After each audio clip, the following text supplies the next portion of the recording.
तू कशाला रडतेस? हाय ना इथे धडधाकड उभा तुझ्या समोर. अरे आमच्या मणीचं डोकं ठिकाणावर नाही समजू शकतो, पण तुझं डोकं तर जागेवर होतं ना. नाही घ्यायची एवढी मोठी रिस्क. सांगायचं मी नाही करणार म्हणून. मॅडम अहो माझ्यासारख्या असंख्य कामगारांसाठी मणिदादांनी जे काही केले ना त्यांच्यासाठी मी माझा जीव ओवाळून टाकेन. आणि माझ्यासारखे असंख्य कामगार त्यांच्यावर जीव ओवाळून टाकतील. मॅडम फॅक्टरीमध्ये मणी सरांनी स्वतःचा जीव धोक्यात टाकून कामगारांचा जीव वाचवला होता. आमच्या पगार वाढीसाठी स्वतः लढले होते. खूप केलंय त्यांनी आमच्यासाठी. आणि मॅडम हा जो प्लॅन आहे ना तो परफेक्ट आहे. त्याच्यामुळे सगळ्यांना असं वाटतंय की त्या गाडीमध्ये तुम्ही दोघी खल्लास झाला. त्यामुळे आता इथे तुम्हाला शोधायला कोणीच येणार नाही. आणि मणिदादांसाठी आम्ही वाटेल ते करू शकतो. आभाळ एवढा मोठा माणूस आहे मणिदादा.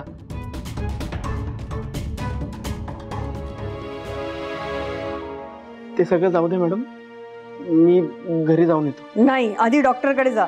मी येते तुझ्या बरोबर. नको मॅडम, मी जाईन डॉक्टरकडे. ही आहे ना माझ्यासोबत.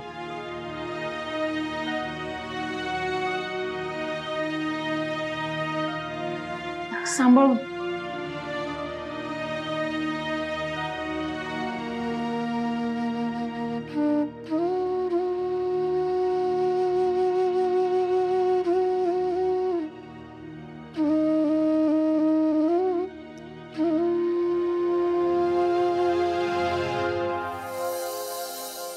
सुजितराव, आम्हाला म्हणजे असे डोळे बंद करून इथे का घेऊन आलात तुम्ही? कळणार कळणार कळणार.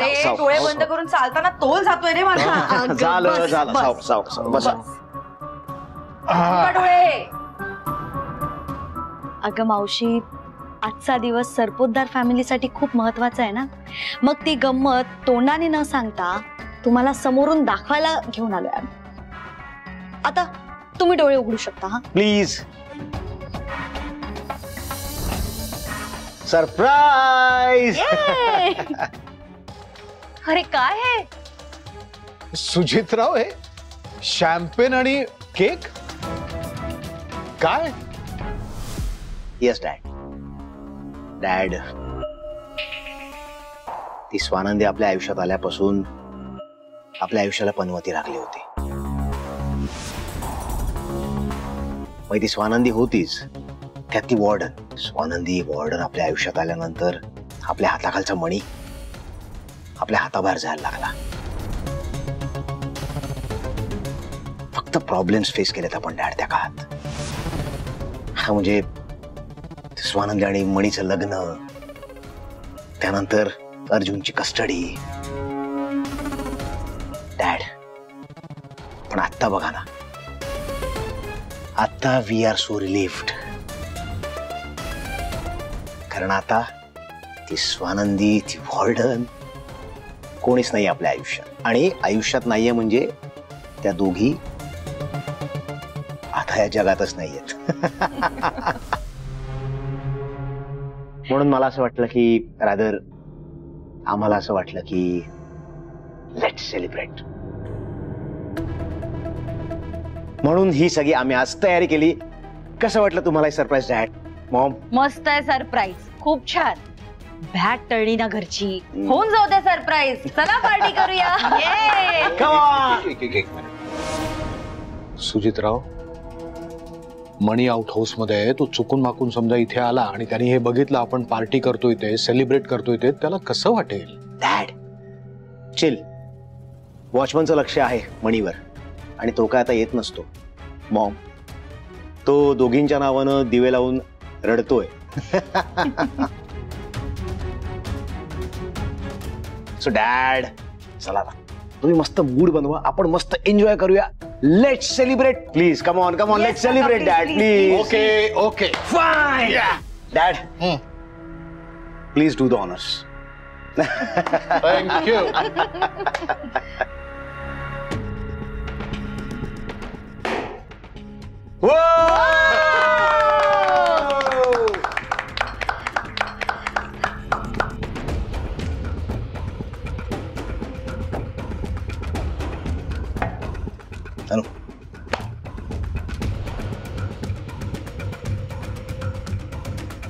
Cheers!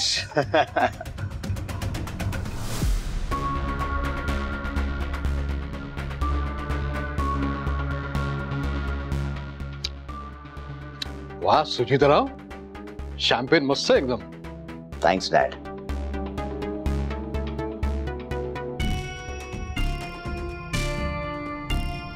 अरे काय झालं रे सोनिया, का रडतोयस तू?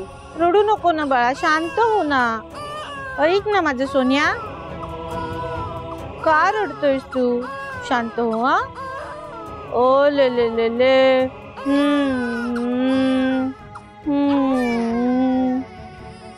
माणसं आहे की राक्षस आहेत? त्यांच्या घरात 2 बायकांची मयत झाली आणि हे लोक पार्टी करतायत. बहुतेक ह्या लोकांना तेच पाहिजे होतं आणि त्याचा आनंद ही लोक साजरा करतायत. शी, बाळाचं काही पडलेलंच नाहीये यांना. ओ ले ले ले ले, नको रडू, शांत हो. झोपा आता. झोपायचे की नाही आता आपल्याला? हा, आता अर्जुन बाळा झोपणार आहे, त्रास नाही देणार आहे तो. झोपा बरं आता. शान कसे बाळते?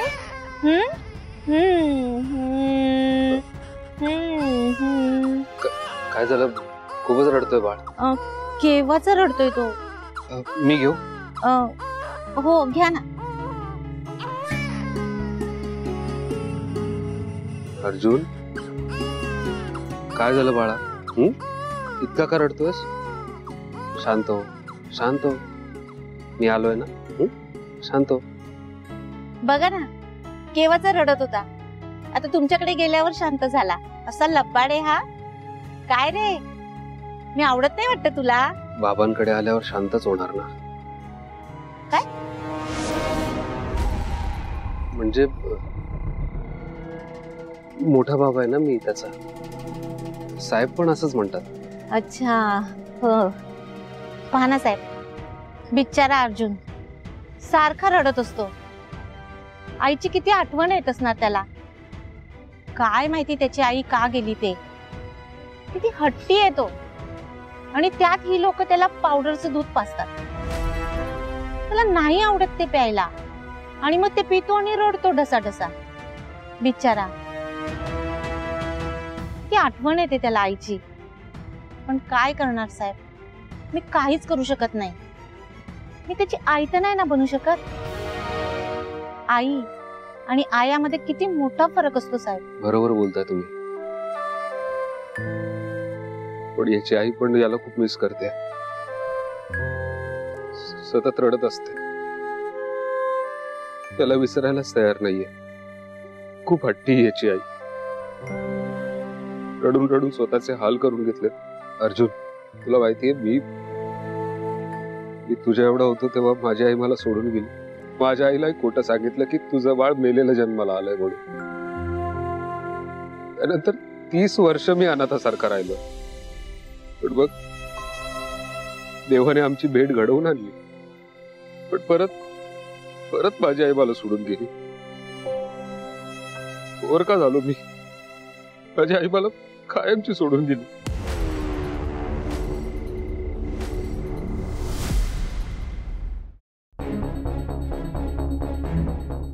साहेब, तुमची आणि स्वानंदीची ओळख कॉलेज मधली का? नाही म्हणजे तुमचं लव्ह मॅरेज की अरेंज मॅरेज? किती वर्ष झाली तुमच्या लग्नाला? स्वानंदी साहेबांच्या ऑफिस मध्ये काम करायच्या. तिथेच आमची मैत्री झाली आणि आमच्या लग्नाला काहीच महिने झाले होते. खरं तर वर्षही झालं नाही. पण स्वानंदी गेल्या मला सोडून. आता एकटाच राहिलो मी. स्वानंदी सोबत म्हातारपणापर्यंतची स्वप्न बघितली होती. पण आता संपलं सगळं.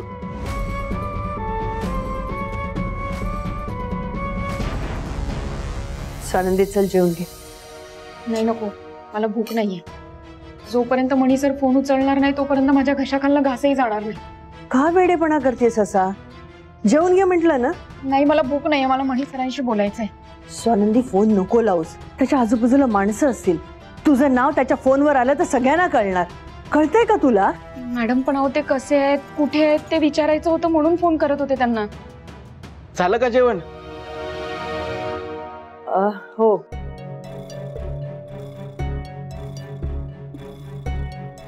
सावकाश.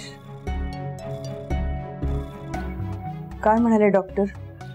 औषध दिलं? गोळ्या दिल्यात त्यांनी आणि इंजेक्शन पण दिलंय.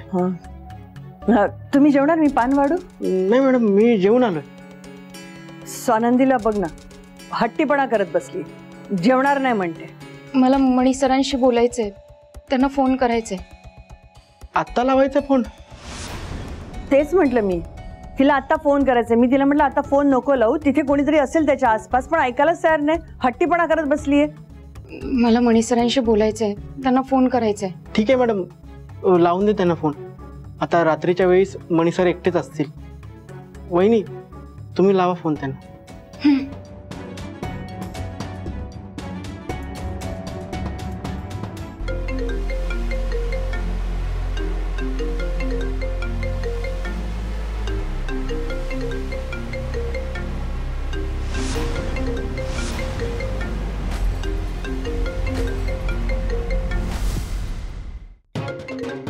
हे पर्सनल लोन वाले कधीही फोन करतात.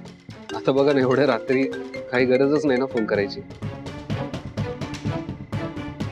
अरे च अर्जुन पण गुंगलाय. हो का? गुंगलाय का तो?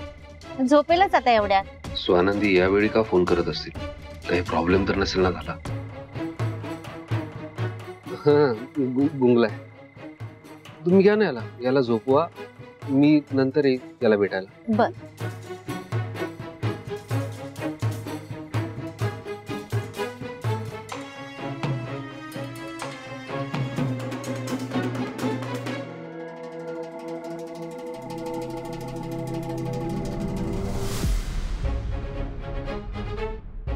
मणी सरांनी माझा फोन कट केला. मॅडम, सगळं ठीक असेल ना तिकडे? म्हणजे सरपोतदार साहेबांनी त्यांना त्रास तर दिला नसेल? मणी सरांना काही केलं तर नसेल त्यांनी? मला टेन्शन येते. स्वानंदी शांत हो. का त्याच्या आसपास माणसं असतील ना? तू फोन ठेव आणि आता जेवायला बस. अहो वहिनी, सरपोतदार साहेबांची माणसं त्यांच्या आजूबाजूला असतील म्हणून त्यांनी फोन कट केला असेल. तुम्ही काळजी नका करू. ऐकलंस? चल आता जेवायला बस. नाही, मला भूक नाहीये. अजिबात हट्टीपणा करायचा नाही, मी काही ऐकणार नाही तुझं. चल जेवायला.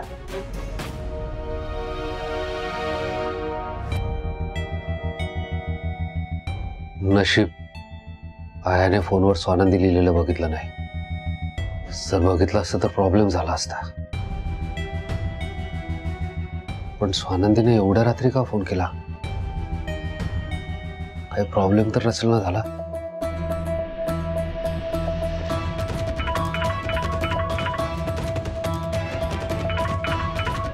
मणी सरांचा फोन आहे. मणी सर, अहो कसे आहात तुम्ही? मी कधीची फोन करतेय तुम्हाला, तुम्ही फोन उचलत नाहीये माझे. तुम्ही ठीक आहात ना? तिकडे सरपोतदार बंगल्यात कोणी काही केलं तर नाही ना तुम्हाला? कोणी त्रास तर नाही दिला ना? मणी सर, बोला ना काहीतरी प्लीज. स्वानंदी शांत व्हा. मला कोणीही त्रास दिलेला नाहीये. शांत व्हा बघू. कशी शांत होऊ मणी सर मी? एकतर तुम्ही इतका मोठा प्लॅन केला आणि कानोकान खबर सुद्धा लागू नाही दिली तुम्ही आम्हाला. आणि सर, अजून काय काय लपवणार आहात तुम्ही आमच्यापासनं? काय काय लपवून आम्हाला डायरेक्ट असे धक्के देणार आहात? स्वानंदी, हे बघा, तुम्ही शांततेत विचार करा. मी जर तुम्हाला ते सगळं सांगितलं असतं तर तुम्ही ते करू दिलं असतं का? मला अडवलं नसतं का? हे करू नका, यात रिस्क आहे वगैरे वगैरे, म्हणून मी तुम्हाला सांगितलं नाही. आणि स्वानंदी, आपलं ध्येय काय? आपल्याला आपलं बाळ परत हवंय, बरोबर ना? मग त्यासाठी आपल्याला सगळं करायची तयारी ठेवावी लागेल. कळतंय? वडी सराव, तुम्ही काय करून बसलायत कळतंय का तुम्हाला तरी? हे सगळं करून माझं बाळ माझ्या जवळ येण्याऐवजी माझ्यापासून लांब गेलंय. सगळ्या जगासाठी, सरपोतदारांसाठी, त्यांच्या फॅमिलीसाठी मी आणि वॉर्डर मॅडम मेलेलो आहोत. वडी सराव, एकदाही विचार नाही केला तुम्ही? मी तिथे आउट हाऊस मध्ये होते तेव्हा माझं बाळ किमान मला दिसत तरी होतं. त्याच्या रडण्याचा आवाज माझ्या कानावर पडत होता. पण आता तर तेही होत नाहीये. वडी सर, का केलं तुम्ही हे सगळं? हे बघा, मी तुम्हाला सांगते, मी माझ्या बाळाशिवाय नाही जगू शकत. एक एक क्षण मी त्याच्याशिवाय कसं काढतीये माझं मला माहितीये. वडी सर, का वागलात तुम्ही असं? बोला ना, का वागलात? स्वानंदी, हे बघा, मी तुमची अवस्था अगदी समजू शकतोय. रादर मी सुद्धा तेच फील करतोय. पण स्वानंदी, मी तुम्हाला प्रॉमिस केलंय ना, मी तुम्हाला आणि अर्जुनला फार काळ वेगळं राहू देणार नाही. फक्त मला जरा वेळ हवाय बस. मणी सराव, नक्की काय प्लॅन आहे तुमचा? आता तरी तुम्ही आम्हाला सांगणार आहात का, की अजूनही अंधारातच ठेवणार आहात? स्वानंदी, माझ्या डोक्यात काय चालू आहे हे तुम्हाला येणारा काळच सांगेल. मणी सर, माझी काळाने खूप परीक्षा घेतली आहे, त्यामुळे काळावर माझा आता अजिबात विश्वास राहिलेला नाहीये. आता मी नाही, तुम्ही माझं ऐकायचं. हे बघा, सरपोतदारांसाठी, त्यांच्या कुटुंबियांसाठी आम्ही मेलेलो आहोत. मग मी एक काम करते, मी बंगल्यावर येते, माझ्या बाळाला घेते आणि तिकडनं निघते. तशी मी मेलेली आहे. ते मला भूत समजून माझ्यापासून घाबरतील आणि आम्हाला काही करणार नाही. नाही नाही नाही स्वानंदी, तुम्ही असा वेडेपणा अजिबात करणार नाही. वेडेपणा नाही करत आहे मणी सर, पण आता जर माझं बाळ माझ्या जवळ नाही आलं ना, तर खरंच वेळ लागेल मला. तुम्ही त्याला इथे घेऊन नसाल येत ना, तर मी तिथे येते. मी आत्ताच्या आत्ता तिथे येते. स्वानंदी, तुम्ही शांत व्हा बघू. तुम्ही एक काम करा, तुम्ही आईकडे फोन द्या. हॅलो आई, स्वानंदी खूपच हायपर झाली आहे. त्यांना नीट समजावून सांग, काळजी घे त्यांची. ओके? आणि तू पण काळजी घे. हो. सनंदी, सनंदी शांत हो. सनंदी, ये इकडे इकडे इकडे इकडे.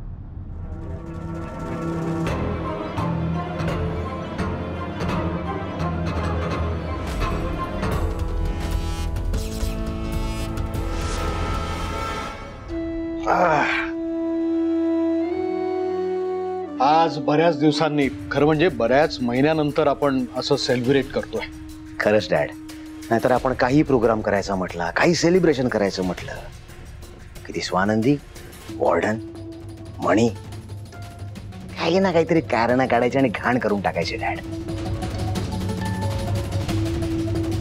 पण आता सगळं पूर्वीसारखं. We are free bird. गेली पनवती आपल्या मागची. हे सगळं ना माझ्या तनूमुळे झालंय. बरोबर आहे मॉम तुझा.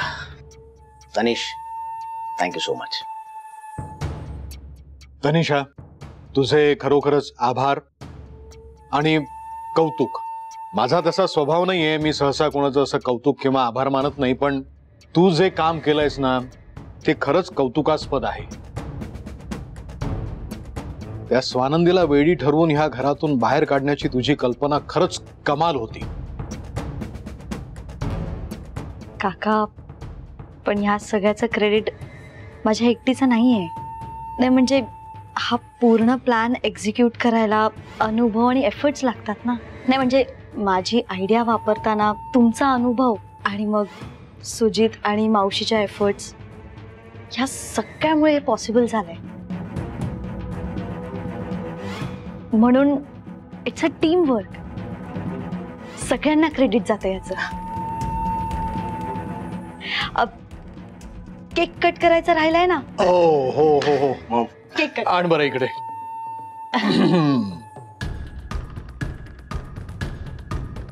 दिस is for our success. Yes yes. ये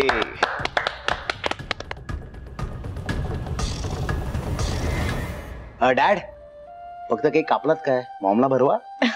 कमॉन कमॉन कमॉन.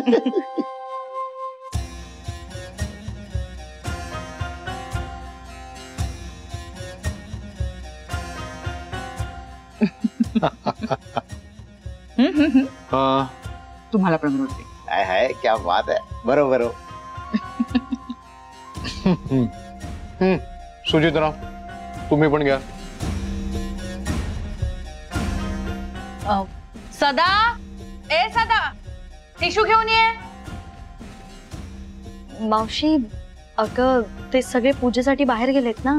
अरे हो, मी विसरलेस. ठीक आहे, आया आहे ना, ती आणून देईल. रूपाताई, रूपाताई कुठे गेली कडमडायला? रूपाताई. मावशी थांब, मी बघते.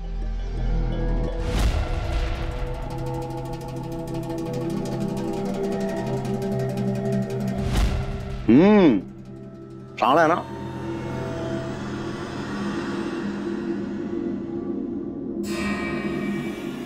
आजवर इतके प्रयत्न केले त्या स्वानंदीला संपवायचे, पण सगळे फेल गेले.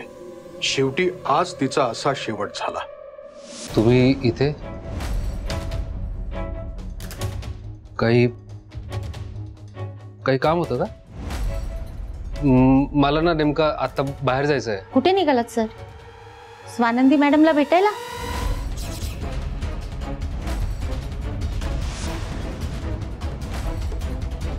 नाही, स्वानंदीला का भेटेन मी? तुम्हाला तर माहिती आहे ना, स्वानंदी आता या जगात, स्वानंदीला मी नाही भेटू. सर, एखाद्या जिवंत बाईबद्दल असं वाईट नका बोलू. मगाशी तुमच्या फोनमध्ये स्वानंदी मॅडमचं नाव मी वाचलं आणि तेव्हाच मला कळलं की त्या जिवंत आहे. त्या दिवशी हे लोक त्यांना वेड्याच्या हॉस्पिटलमध्ये घेऊन जात असताना तुम्हाला घरात जाताना मी पाहिलं. स्वानंदी मॅडमवर एवढं प्रेम आहे तुमचं, तरी पण तुम्ही त्यांना वाचवण्याचा प्रयत्न नाही केला. तेव्हाच मला संशय आला की काहीतरी वेगळं घडतंय, पण नक्की काय ते कळत नाहीये. काय आहे ते सांगा तरी मला.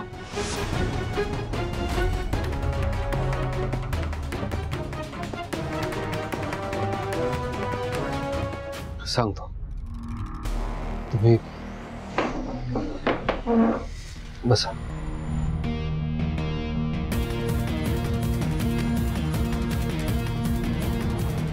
ताई, मी जे काही सांगतोय ते प्लीज काळजीपूर्वक ऐका आणि प्लीज मला समजून घ्या. हे बघा, स्वानंदी जिवंत आहे हे तुम्हाला कळलंय, पण जर मी तुम्हाला सत्य सांगितलं नाही तर तुम्ही कदाचित माझ्यावरच संशय घ्याल. स्वानंदीला त्या दिवशी वेड्यांच्या हॉस्पिटलमध्ये घेऊन जात होते.